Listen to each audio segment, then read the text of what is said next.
Hello students, आज हम इस वीडियो में डिस्कस करेंगे अकाउंटिंग का जनरल एक्सेप्टेड अकाउंटिंग प्रिंसिपल, जिसको शॉर्ट फॉर्म में बोलते हैं GAAP। चलिए वीडियो को स्टार्ट करते हैं। What is GAAP? What is general accepted accounting principles? चलिए पढ़ते हैं।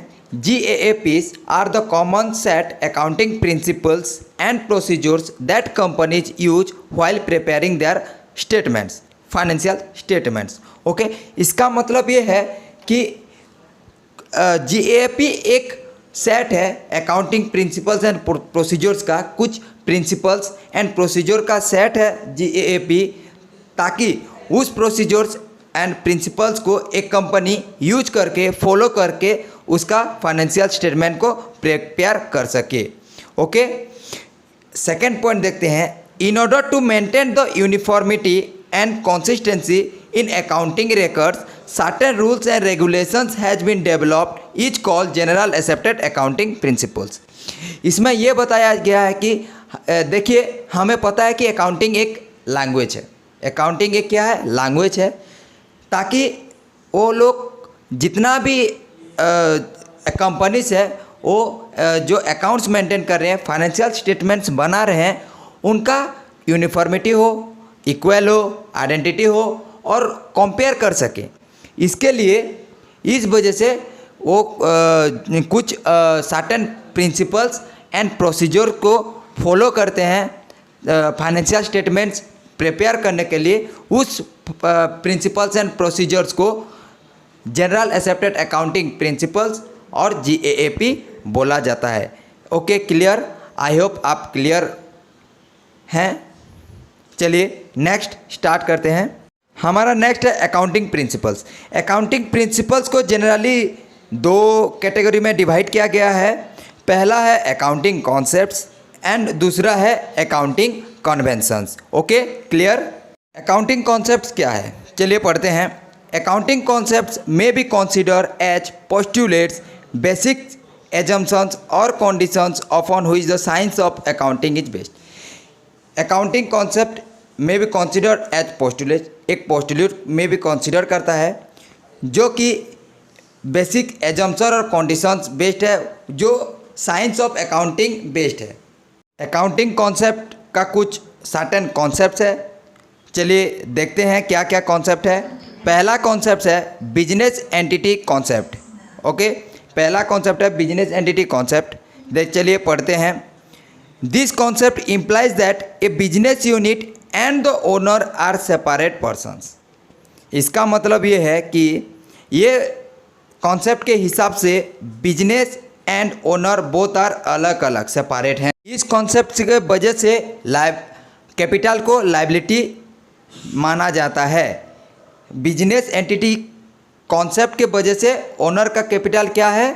बिजनेस के लिए लायबिलिटी है। ओके, सेकेंड पॉइंट में दिया गया है the accounting equation assets equal to liability plus capital. Asset equal to liability plus capital का मतलब ये है कि पूरा total liabilities, outside liabilities and capital दोनों प्लस होके एसेट्स होता है। नेक्स्ट कॉन्सेप्ट है मनी मेजरमेंट कॉन्सेप्ट। चलिए पढ़ते हैं। According to this concept, only those transactions are recorded which can be expressed in terms of money only. इसका मतलब ये है कि only those transactions, वो transactions only record होगा जो monetary terms में measure हो सकता है। जैसे कि परचेज मशीनरी इन कैश 2000, वो कैश में मेजर हुआ इसलिए बोल के वो रिकॉर्ड हो पाएगा। वो ट्रांजैक्शन रिकॉर्ड नहीं होगा कि मैनेजर्स 2 घंटा काम किया, मैनेजर्स बहुत अच्छे से काम किया, ये मॉनेटरी टर्म्स में मेजर्ड नहीं होता है, इसलिए बोल के इस कॉन्सेप्ट के हिसाब से वो रिकॉर्ड किया नहीं जाएगा। ओनली वो ट्रांजैक्शन रिकॉर्ड किया जाएगा जो मॉनेटरी टर्म्स में मेजर हो सकता है। Okay, clear? नेक्स्ट पॉइंट है money is only practical unit of measurement that can be employed to achieve homogeneity of financial data. Money एक प्रैक्टिकल एंड मेजरमेंट यूनिट, जो भी चीज़ हो हम लोग मनी में मेजर कर सकते हैं। जैसे कि मान लो कि हम लोग मार्केट में गए, 2 किलो ऑनियन परचेज किए, कितना हुआ भैया? नहीं, 10 रुपया। वो कैसे हुआ? मनी मेजर हुआ रुपीज़ में। एक ऐसा प्रैक्टिकल यूनिट है जो कि मेजरमेंट हो सकता है। इसके लिए बोल के मनी एक प्रैक्टिकल यूनिट है मेजरमेंट के लिए। Okay, clear. नेक्स्ट कॉन्सेप्ट है हमारा गोइंग कंसर्न कॉन्सेप्ट। चलिए पढ़ते हैं। According to this concept, business unit is established for a long period. ये कॉन्सेप्ट बोल रहा है कि एक बिजनेस यूनिट एस्टैब्लिश हुआ है, एक बिजनेस एस्टैब्लिश हुआ है for a long period, not for a short period. एक बिजनेस इसलिए किया जाता है कि ताकि वो लॉन्ग पीरियड के लिए क्या कर सके? सर्वाइव कर सके। ये कॉन्सेप्ट में बोला गया है। नेक्स्ट पॉइंट में बोला गया कि the transactions are recorded assuming that the business will exist for longer period of time. इसमें जो भी ट्रांजेक्शन रिकॉर्ड किया जा रहा है वो ये एज्यूम कर रहा है कि बिजनेस एग्जिस्ट कर रहा है फॉर लॉन्ग पीरियड के लिए। कॉन्सेप्ट है cost concept. According to this concept, an asset is recorded at its cost in the books of account the price which is paid at the time acquiring. ये concept बोल रहा है कि हम लोग जब एसेट परचेज कर रहे हैं उसका जो कॉस्ट प्राइस उसमें नहीं, जो एट द टाइम एक्वायरिंग जब एसेट ला रहे हैं उसमें जो कॉस्ट दिया गया है उसको रिकॉर्डिंग करेंगे। उस प्राइस बेसिस में हम लोग क्या करेंगे? रिकॉर्डिंग करेंगे। ये कॉन्सेप्ट बोला है। नेक्स्ट कॉन्सेप्ट है dual aspect concept. This is a basic concept of accounting. According to this concept, every financial transactions involves a twofold aspect. Number A, the receiving of benefit, and number B, the giving of benefit.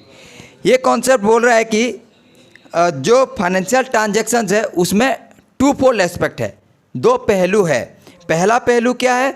जब कोई benefit हम लोग receive कर रहे हैं, और दूसरा पहलू है उस बेनिफिट जो रिसीव कर रहे हैं उसके अगेंस्ट में हम लोग कुछ दे रहे हैं। जैसे कि इसमें एक एग्जांपल दिया गया है। For example, if a business has acquired an asset, it must have given up some other asset like cash. एक बिजनेस अगर कोई एसेट एक्वायर कर रहा है, परचेज कर रहा है, तो उसके अगेंस्ट में कुछ एसेट दे रहा है। वो क्या दे रहा है? कैश दे रहा है। तो इसमें जो एसेट आ रहा है वो रिसीविंग बेनिफिट है, और जो एसेट जा रहा है वो गिविंग बेनिफिट है। ओके, इस कॉन्सेप्ट में ये बोला गया है। Okay, clear. नेक्स्ट कॉन्सेप्ट है accounting period concept. This concept is based on the going concern concept. According to this concept, the final account must be prepared on a periodically basis. एक business unit going concern concept है। वो क्या कर रहा है? ज़्यादातर के business क्या कर रहे हैं? वो लॉन्ग पीरियड के लिए एस्टैब्लिश हो रहे हैं, लॉन्ग पीरियड के लिए एग्जिस्ट हो रहे हैं। बट जो इंटरेस्टेड पार्टी हैं उनका जो फाइनेंशियल पोजीशन जानने के लिए, जैसे कि गवर्नमेंट, क्रेडिटर्स, बैंक्स, ये सब क्या करेंगे? उतना टाइम तो उनके पास पेशेंस नहीं है, वो वेट नहीं कर पाएंगे। इसीलिए बोल के ये कॉन्सेप्ट बोला है कि जो उसका जो फाइनेंशियल स्टेटमेंट्स है वो पीरियडिकली क्या करें? उनका प्रिपेयर करें। ये कॉन्सेप्ट बोल। Normally accounting period adopted each 1 year as it helps to take any corrective actions to pay income tax for reporting to the outsiders etcetera. Normally क्या लेते हैं? एक बिजनेस यूनिट और एक कंपनीज क्या करते हैं? पीरियडिकली मतलब 1 ईयर ही लेते हैं। वो 1 ईयर में क्या करते हैं? उसका जो फाइनेंशियल स्टेटमेंट है प्रिपेयर करते हैं। 1 ईयर में ये सब बहुत कुछ हेल्प। नेक्स्ट कॉन्सेप्ट है matching concept. According to this concept, the revenue of a business is matched with the expenses periodically. This concept is based on the accounting period concept. ये concept बोल रहा है कि जो रेवेन्यू है, जो companies का रेवेन्यू है, वो एक्सपेंसेस के साथ क्या करेगा? मैच करेगा, वो कंपेयर करेगा। अगर रेवेन्यू एक्सपेंसेस के ज़्यादा हुआ तो ये प्रॉफिट है, और अगर रेवेन्यू एक्सपेंसेस से कम है तो ये लॉस है। तो ये था हम लोगों का अकाउंटिंग प्रिंसिपल्स में अकाउंटिंग कॉन्सेप्ट्स। नेक्स्ट वीडियो में हम पढ़ेंगे अकाउंटिंग कन्वेंशंस।